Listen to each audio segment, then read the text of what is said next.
오늘 베드로후서 세 번째 말씀 함께 같이 듣기 원합니다. 예수님의 수제자였던 사도 베드로가 그의 인생이 끝나갈 무렵 그의 사랑하는 하나님의 자녀들, 그리고 예수를 믿는 모든 흩어져 있는 사랑하는 백성들에게 그의 마지막 편지를 쓰게 됩니다. 그 편지를 처음부터 잠깐 읽어보면 이런 내용이었습니다. 제가 세 번역으로 읽어드리겠습니다. 예수 그리스도의 종이요 사도인 시몬 베드로가 우리 하나님과 구주 예수 그리스도의 의를 힘입어서 우리의 믿음과 같은 귀한 믿음을 받은 사랑하는 이들에게 이 편지를 씁니다. 하나님과 우리 주 예수 그리스도를 알므로써 은혜와 평강이 여러분에게 더욱 풍성하여지기를 바랍니다. 하나님께서는 우리가 그를 알므로 말미암아 생명과 경건에 이르게 하는 모든 것을 그의 권능으로 우리에게 주셨습니다. 하나님은 우리를 부르셔서 그의 영광과 덕을 누리게 해주신 분이십니다. 그는 이 영광과 덕으로 귀중하고 아주 위대한 약속들을 우리에게 주셨습니다. 그것은 이 약속들로 말미암아 여러분이 이 세상에서 정욕 때문에 부패하는 사람이 되는 것이 아니라 하나님의 성품에 참여하는 사람이 되게 하려는 것입니다.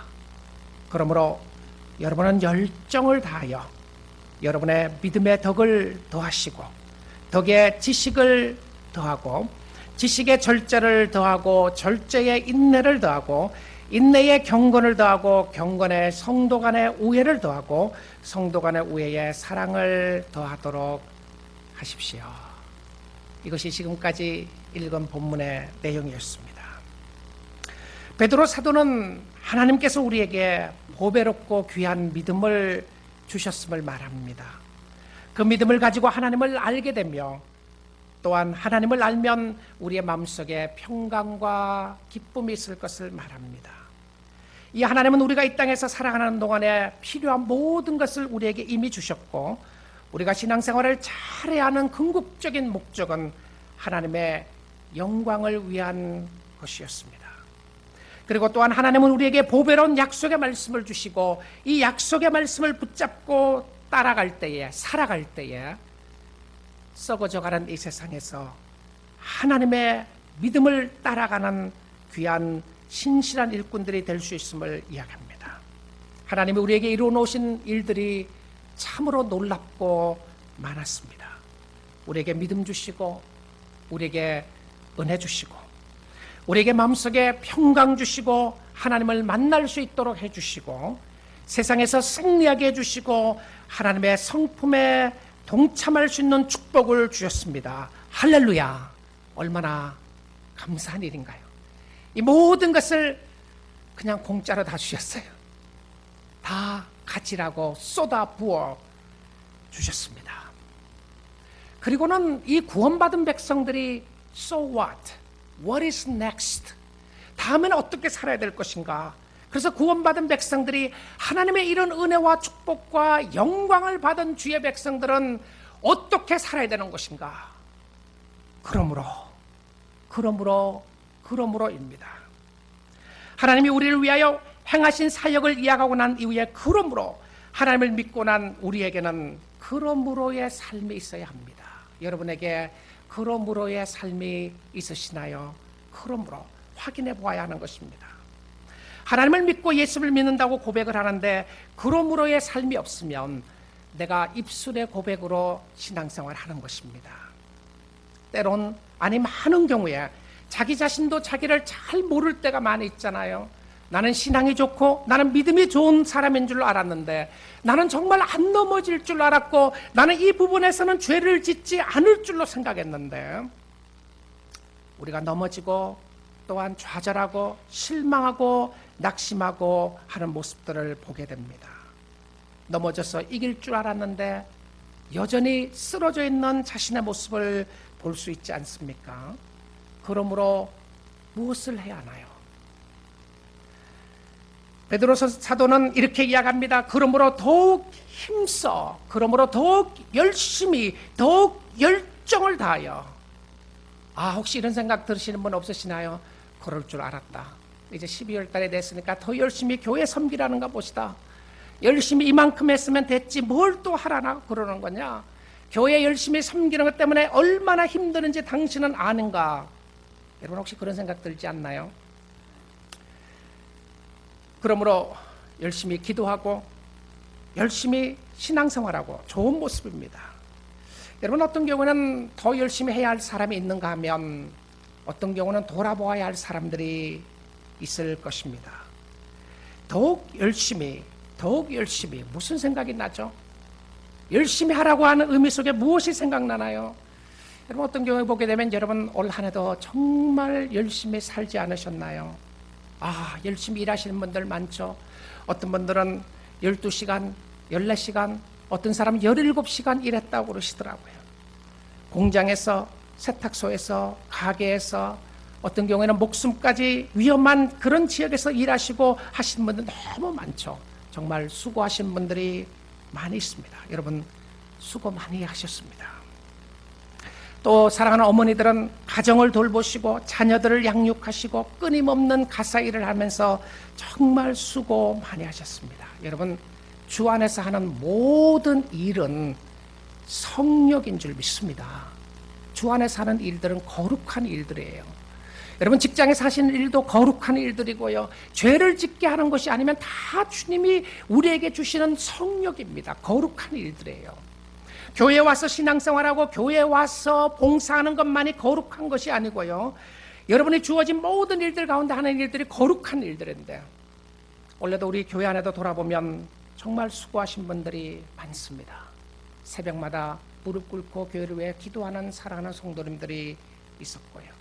사랑하는 영혼들을 섬기기 위하여 밤낮으로 노력하는 영혼들이 성도들이 있었고 찬양팀과 성가대에서 섬기는 분들, 여러 각 부서에서 섬기는 분들, 또 점심을 준비하며 섬기는 분들, 또 한 영혼을 껴안고 정말 그들 위해 기도하는 여러분들이 있게 되어서 얼마나 감사한지 모릅니다. 다 수고하셨습니다. 수고의 노력의 대가였습니다. 여러분 열심히 사는 사람들이 있는가 하면 어떤 사람은 돌아보면 내가 한 해는 정말 게을렀다고 생각하는 사람들이 있을 것입니다. 열심히 해야지 좋은 것이죠. 여러분 게으른 사람들을 생각하면 게으른 사람이 누구인가? 아무것도 하지 않는 사람인가? 그렇지 않아요. 여러분 게으른 사람도 나름대로 굉장히 바쁜 사람인 거 아세요? 바빠요. 나름대로 바쁘다는 게 문제예요. 그렇죠? 나름대로 바쁩니다. 게으름이라고 하는 책을 쓴 김남준 목사님의 책에 이런 이야기가 있어요. 게으른 자의 가장 큰 특징은 일상적인 것에서 진전이 없는 것입니다. 이 진전이 없는 삶이 게으른 모습을 이야기하면서 그는 잠언 26장 14절을 이렇게 인용을 합니다. 문짝이 돌적이를 따라서 도는 것 같이 게으른 자는 침상에서 구느니라. 침상에 올라갔다 내려갔다 하느라고 너무 바쁜 거죠. 문짝이 돌적이를 따라서 돈다. 이게 무슨 의미를 이야기하는지 압니까? 돌적이가 뭐죠? 영어에 보게 되면 힌지라고 되어 있습니다. 그러니까 문이 아무리 큰 문이든 작은 문이든 힌지에 따라서 움직이는 그런 모습을 이야기를 하는 것이죠. 그리고는 이렇게 이야기를 합니다.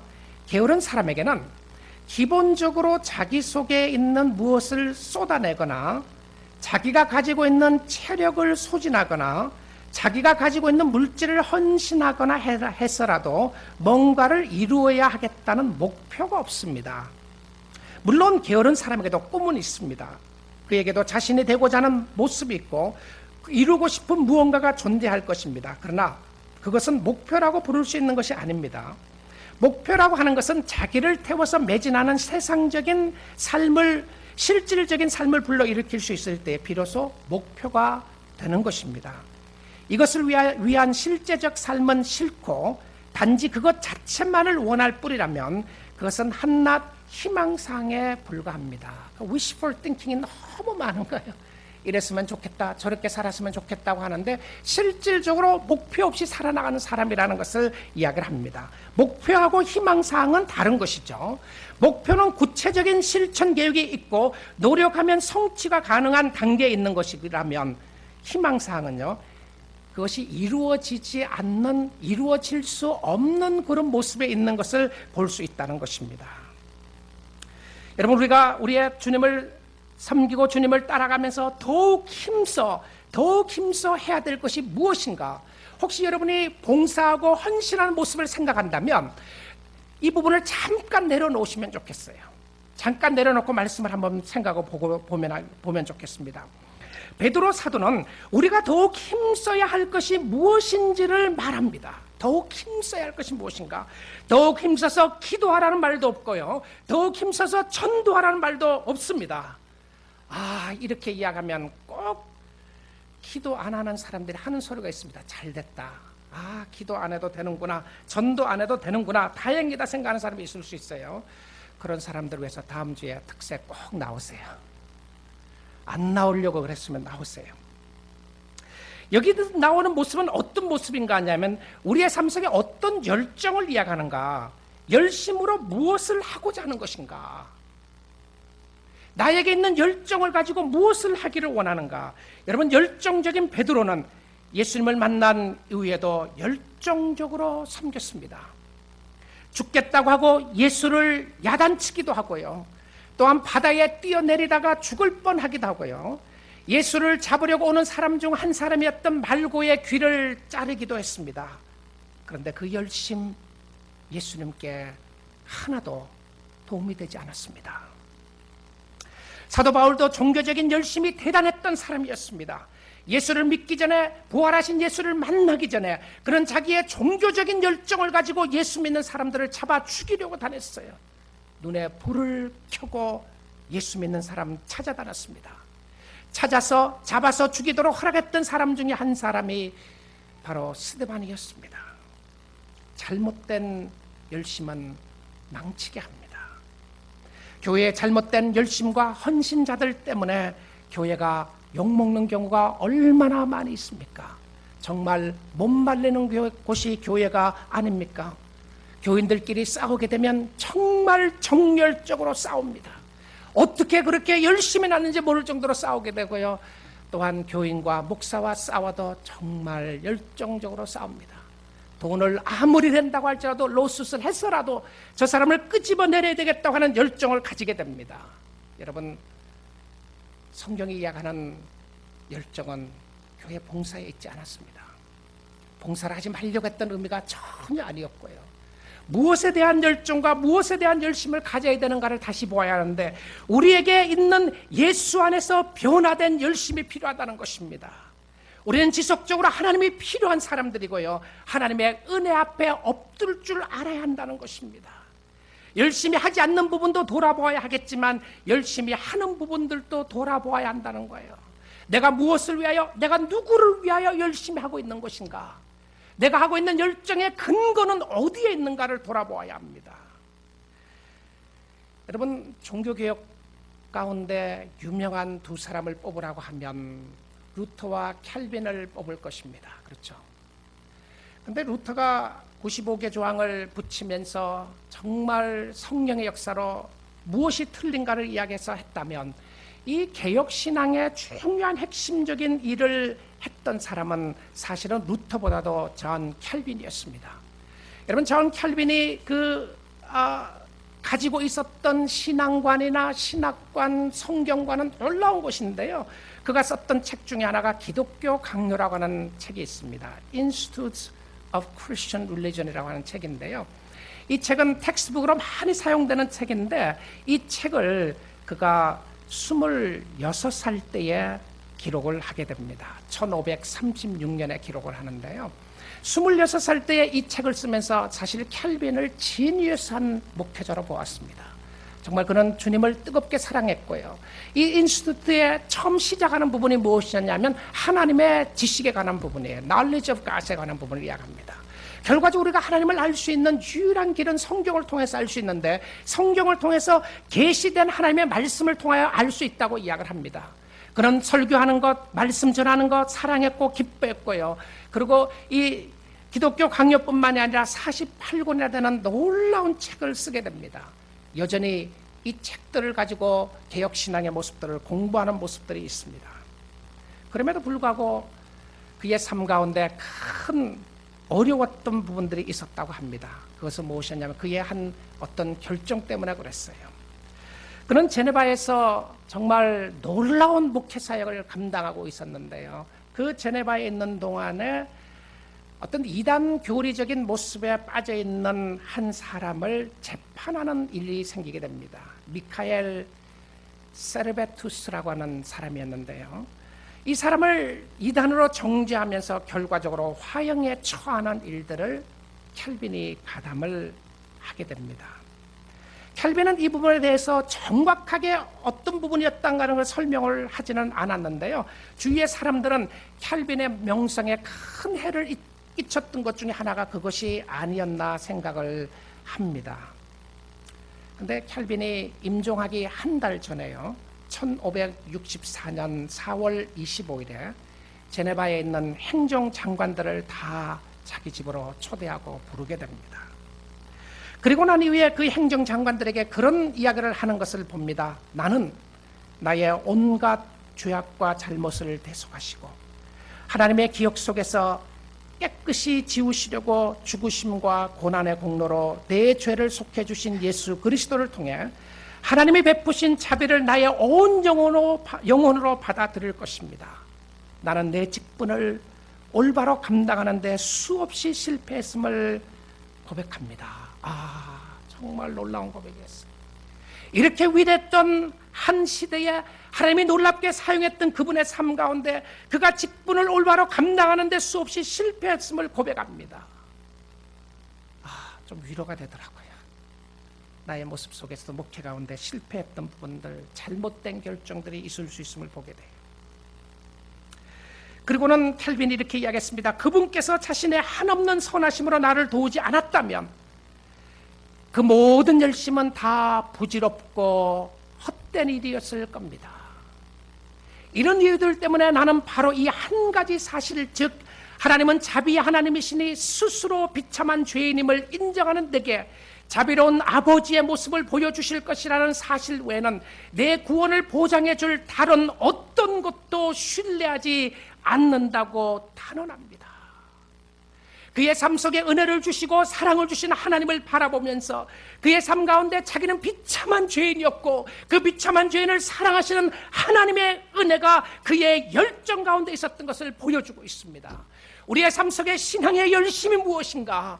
종교적인 열심이 우리의 삶을 주관하고 있는가? 아니면 정말 복음에 대한, 그리스도에 대한 열정이 우리의 심령 가운데 있는 것인가? 오늘날 사라진 것이 무엇인가? 오늘날 교회 안에, 오늘날 성도들 심령 속에 사라진 것이 무엇인가? 연말이 됐으니까 더 열심히 일하라고 고백하는 것, 이거 듣기를 원하는 것인가? 아닐 거라고 생각하지 않습니까? 때론 여러분들 지쳐있지 않으시나요? 때론 열심히 했기 때문에 내가 얻은 것이 무엇이냐? 내가 가진 것이 무엇이냐? 이렇게 해서 무엇을 얻고자 하는 것인가? 이제는 열심히 하지 말아야지 하는 생각이 들죠 하지 않습니까? 아니, 게으른 사람들, 여러분의 마음은 어떻습니까? 좀 더 열심히 주님을 섬겨야 되겠다는 열정이 있으시나요? 그것 가운데 중요한 요소를 깨달아야 합니다. 우리가 열심으로 주님을 섬기고 우리가 열심으로 주님을 바라보아야 될 요소가 무엇인지를 오늘 성경은 보여주고 있다는 것입니다. 더욱 열심히 무엇을 해야 하는가? 여러분의 삶을 돌아보고 저의 삶을 돌아보고 우리의 교회를, 우리의 가정을 돌아보면서 식어 있었던 열정이 되살아날 수 있기 원합니다. 정말 신앙을 적당히 해도 되는 것인가요? 주님은 적당히 하기 위해서 자신의 몸을 주셨던 건가요? 정말 한번 교회에 나오는 것도 목회자에게 감사라고 하는 의미로 교회에 나와서 되겠습니까? 이것이 당신의 신앙생활의 현주소인가요? 이것이 나의 신앙생활의 현주소입니까? 아니, 열심히 일하면 모든 것을 내가 다 차지한 것처럼 이야기하는 것이, 이것이 우리 이민교회의 현실인가요? 현주소입니까? 우리는 무엇을 위하여 열심을 내야 할까요? 무엇을 위하여 더 열정을 가져야 하겠습니까? 우리의 삶 속에 불을 붙여야 한다면 그 불이 무엇이겠습니까? 베드로 사도는 이렇게 고백합니다. 너희 믿음의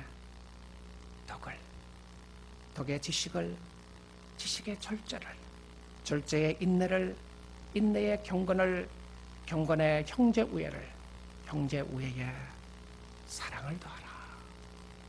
이것을 베드로가 강조를 또 하고 싶었던 것 같아요. 10절에 보게 되면 더욱 힘써서 하는 것으로 더욱 힘써 무엇을 하라고 되어 있습니까?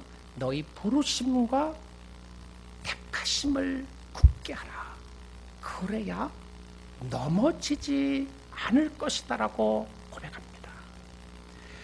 여러분, 하나님이 우리에게 은혜를 주시고 경건과 생명에 필요한 모든 것을 주셨기에 우리는 최선을 다해서 있는 힘을 다해서 주님을 섬기기를 원합니다.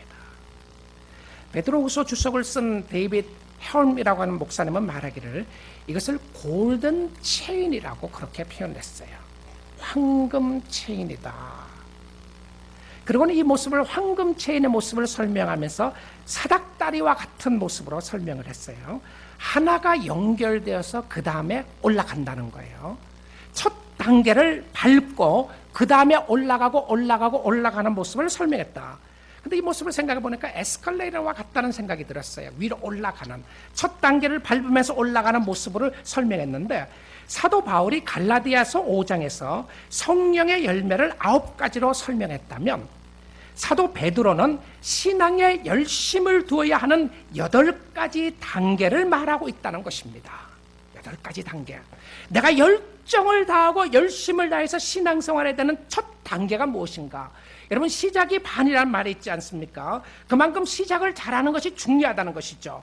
열심히 해야 되는 신앙생활의 첫 요소는 무엇이냐면 그것은 믿음입니다. 믿음이었어요. 하나님이 보배로운 믿음을 우리에게 주셨습니다. 근데 이 믿음은 추상적인 것이 아니라 실질적인 믿음의 역사가 있게 하는 거예요. 믿음은 죽은 것이 아니라 살아있는 것입니다. 믿음에는 반드시 믿음의 역사가 나타나는 것을 보여주고 있습니다. 어려운 가운데서 신앙으로 살게 하고요, 감사하게 하고 찬양하게 하고 예배하게 하고 기도하게 하고 열정으로 살 수 있도록 하는 그 기초가 무엇이었냐면 바로 믿음이라고 되어 있습니다. 믿음이에요. 여러분, 열정적으로 여러분의 신앙을 돌아보고 열심을 가지고 섬겨야 될 그 기초는 무엇이었냐면 하나님이 여러분에게 주신 값없이 주신 믿음이었어요. 그럼 그 믿음 가지고 무엇 하라는 것입니까? 믿음의 역사가 있게 하라는 거예요. 믿음의 역사가 있게 하라. 이게 무슨 말이죠? 믿음의 역사가 있게 하라는 의미가 무엇을 이야기하나요? 여러분, 힘들고 어려운 상황 가운데 바로 그 순간에 믿음으로 살라는 겁니다. 믿음 붙잡으라는 거예요. 절망스럽고 낙심되고 도대체 감사해야 될 이 기간에 감사할 것이 없다고 생각하는 그 상황 속에서 믿음을 바라보라는 거예요. 로마서 8장 5장 18절에서 22절에 이렇게 이야기합니다. 아브라함에 대해서 이야기하면서 아브라함이 바랄 수 없는 중에 바라고 믿었으니 이는 내 후손이 이같으리라 하신 말씀대로 많은 민족의 조상이 되게 하려 하심이라. 바랄 수 없는 중에 바랐다. 도저히 안 되는데 하나님을 믿었다. 바랄 수 없는 중에 바란 것이 무엇이었나요? 그가 100세가 되어 자기 몸이 죽은 것 같고 사라의 태가 죽은 것 같음을 알고도 믿음이 약해지지 아니하고 믿음이 없어 하나님의 약속을 의심하지 않고 믿음으로 견고하여져서 하나님께 영광을 돌리며 약속하신 그것을 능히 이루실 줄을 확신하였으니 그러므로 이것이 의로 여겨졌느니라. 믿음은 살아있는 겁니다. 믿음에는 반드시 역사가 있어요. 우리가 하나님께서 우리에게 믿음을 주시고 그걸로 끝내지 않으셨어요. 그 믿음 가지고 살도록 만들었어요. 그 믿음의 역사가 있도록 했어요. 어떤 사람은 믿는다고 하는데 자기의 삶 속에 믿음의 역사가 아무것도 없는 사람이 있을 수 있습니다. 그리고는 하는 소리는 하나님이 다 알아서 하실 것이다. 자기는 아무것도 안 하면서 하나님의 주권이 나를 움직일 거고 하나님 원하면 내 마음에 감동을 줄 거고 하나님이 원하시면 나를 움직이실 거고 하나님이 원하시면 나한테 물질 줄 것이고 하나님이 원하시면 다 하실 거라고 그러면서 자기는 아무것도 하지 않는 사람이 있어요. 사실 이런 사람은 대체로 게으른 사람들입니다. 믿음이 좋은 사람이 아니고 게으른 사람이에요. 희망사항은 있는데 목표가 없는 것입니다. 여러분이 있는 위치에서 믿음으로 일어날 수 있기를 주님의 이름으로 축복드립니다. 자리를 들고 걸어가십시오. 믿음의 역사는 땀을 흘리게 합니다. 믿음은 자라게 합니다. 삶 속에 믿음을 적용해 보세요. 두려울 때에 믿음으로 하나님을 신뢰하세요. 안 된다고 생각하는 그 상황 속에 여러분 주님 붙잡으세요. 낙심될 때 믿음으로 기도하시고요. 불평이 나올 때에 믿음으로 감사해 보십시오. 믿음의 역사는 기적을 일으키게 합니다. 홍해를 갈라놓으시고 홍해를 건너가라고 주님이 말씀하세요.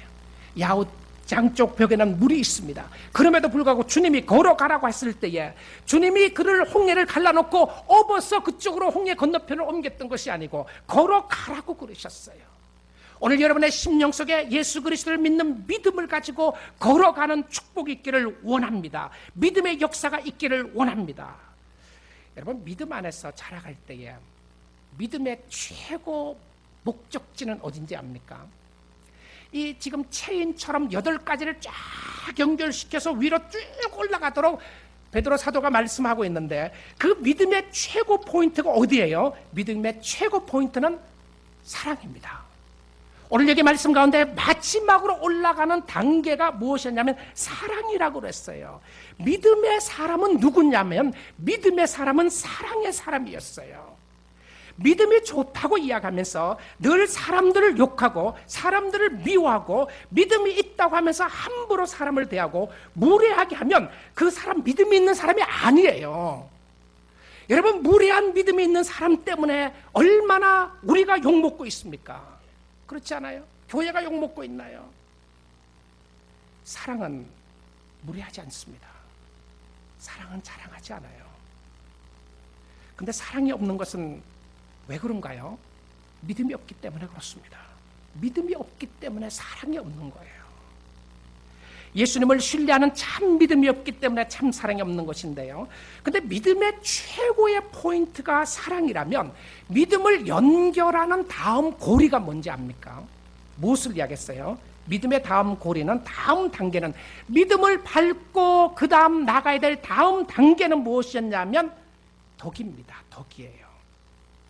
믿음을 밟고 올라가는 다음 계단은 덕이라고 되어 있어요. 믿음의 덕을 더해야 되는 것이죠. 믿음에는 꼭 덕이 있어야 합니다.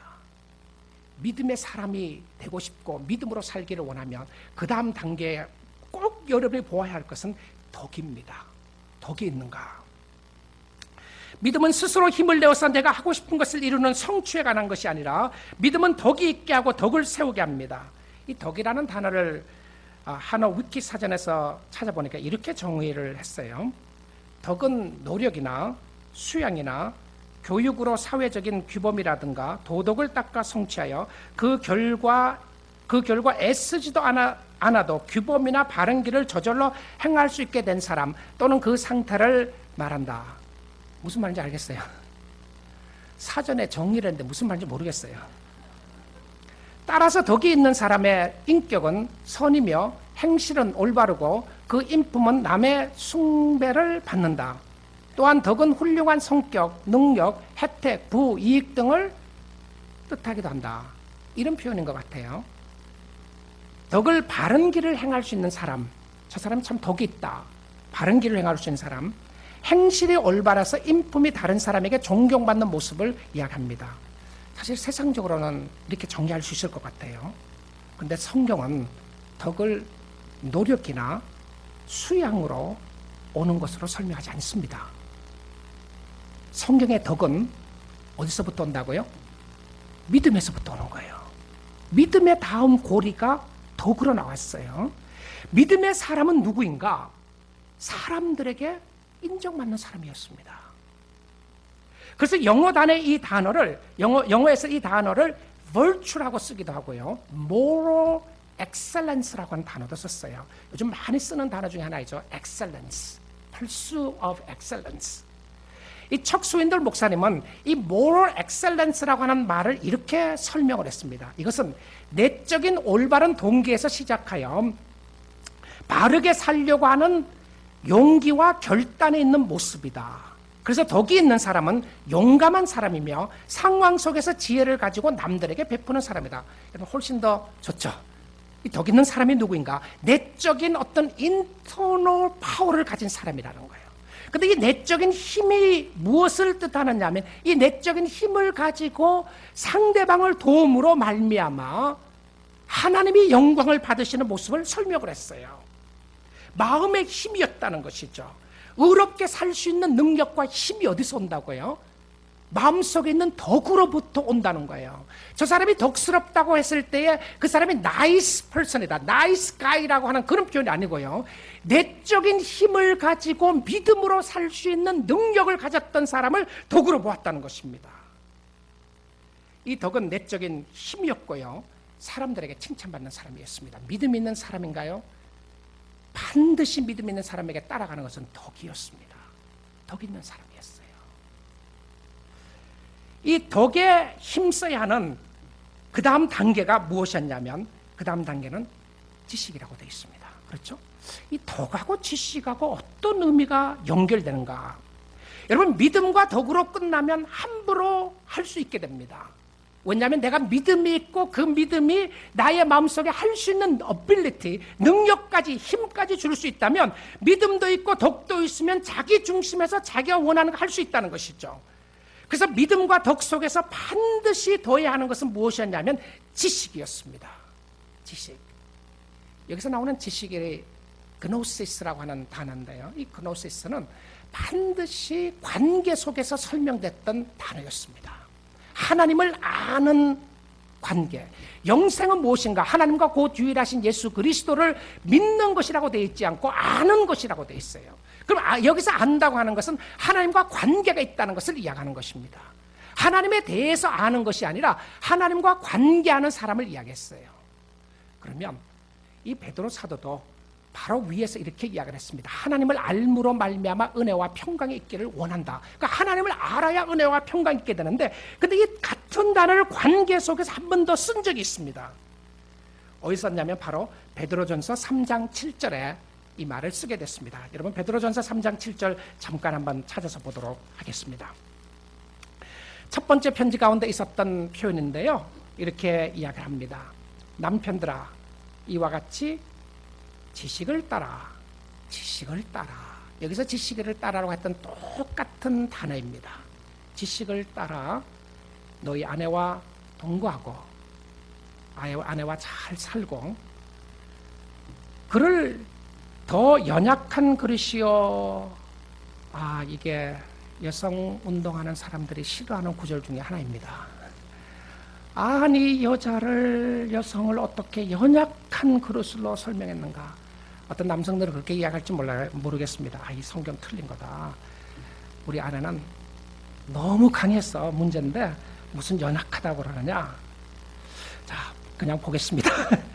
연약한 그릇이요, 또 생명의 은혜를 함께 이어받을 자로 귀히 여기라.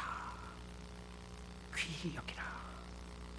이는 너희 기도가 막히지 아니하게 하려 합니다. 우리 사랑하는 남편들이요, 여러분의 기도가 막혔으면 아내를 함부로 대했기 때문에 그런 줄 아시기를 바랍니다. 아내를 귀히 여기지 않으면 기도가 막힌다고 돼 있잖아요. 아내들이 기도가 막혔으면 집에 가서 왜 그런지 물어보십시오. 여러분, 여기서 나오는 단어가 바로 안다고 하는 표현이었어요. 이 관계 속에서 아내가 무엇을 원하는지, 무엇이 필요한지, 남편이 무엇을 원하는지, 무엇을 필요한지를 알고 서로 존중해 줄 것을 이야기하는 바로 그 단어였습니다. 그러면 덕 속에 반드시 들어가야 되는 것은, 덕을 연결하는 그 다음 고리는 지식이었어요.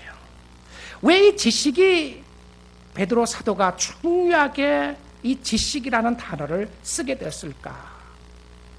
여러분, 덕의 지식이 필요한 것은 무절제하고 무조건 덕을 세운다고 하는 의미에서 잘해주는 것을 이야기하지 않습니다. 상대방을 아는 지식, 상대방을 사랑하는 지식이 필요했고요, 좋아하는데 지식이 필요했던 것을 이야기합니다. 믿음 속에서 덕이 있고 덕 속에서 지혜가 있게 되는 것은 내 중심에서 하나님 중심으로 바뀌는 것을 이야기하는 거예요. 여러분, 섬김의 열정을 갖는 그 열정이 무엇이었냐면 하나님 알아가는 것이었습니다. 덕이라는 것도 나를 위한 것이 아니라 하나님을 위한 것이었으며 다른 사람들을 세우기 위함이었습니다. 무절제한 야망과 믿음 속에서 다른 사람들에게 인정받는 덕이 있다고 할지라도 지식이 없다면 자기 마음대로 자기의 유익을 위하여 살 수 있게 됩니다. 여러분, 하나님의 지식으로 채울 수 있기를 주님의 이름으로 축복드립니다. 다른 사람을 사랑하는 지식으로 채울 수 있기를 원합니다. 우리 사랑하는 성도 여러분, 올라도 열심히 힘써 사셨습니다. 여러분 열심히 힘써 신앙생활할 수 있기를 원합니다. 여러분이 힘을 쏟아야 할 부분은 믿음으로 사는 것이었습니다. 여러분이 힘써 정말 여러분의 정성과 마음과 뜻과 모든 것을 다해서 여러분의 식어진 열정들을 다시 불태우고 불을 지피는 곳은 어디 있냐면, 더 내가 교회를 봉사해야지라는 그 열정이 있기 전에 여러분의 심령 속에 살아올라야 되는 것은 무엇이냐면 믿음에 대한 열정이었어요. 내가 이제는 믿음으로 살아야 되지, 내가 이렇게 살아서 되겠는가? 내가 주님을 알고 있는 자녀라고 하는데 나의 마음속에 이렇게 믿음이 없이 살아야 되겠는가? 나에게 이렇게 덕이 없어서 살아야 되겠는가? 나에게 이렇게 주님도 모르는, 다른 사람을 모르는 지식이 없어서 살아야 되겠는가? 우리가 더 열심히 세워야 될 부분은 바로 그리스도를 위하여 주님을 알아보고 사는 삶이었습니다. 하나님이 자기 아들을 주시기까지 우리를 사랑하시고 예수 그리스도가 모든 것을 우리를 위하여 쏟아부어 주시고, 우리가 죄인이었을 때에 그는 우리를 사랑하시고 우리에게 은혜를 쏟아부어 주시고 오늘도 변함없는 사랑으로 우리와 함께 하시고 사랑해 주시는데, 우리는 대충 적당히 이만하면 됐지라는 말을 할 수 있겠습니까? 이것은 연령을 초월하는 것 아니겠습니까? 최후 승리 얻는 그 순간까지, 마지막 숨을 쉬는 거두는 그 순간까지 내가 믿음으로 살아야 되겠다고 하는 결정, 결단, 이것이 여러분의 영혼을 세우고 여러분의 영혼을 살리는 놀라운 역사가 있게 되는 줄 믿습니다. 우리는 이제는 믿음으로 주님을 기쁘시게 하며 살기를 원합니다. 나를 나되게 하시며 나를 부르신 하나님께 감사하며 충성 다하여 주님을 섬길 수 있기를 주님의 이름으로 축복드립니다. 우리 한번 기도하겠습니다.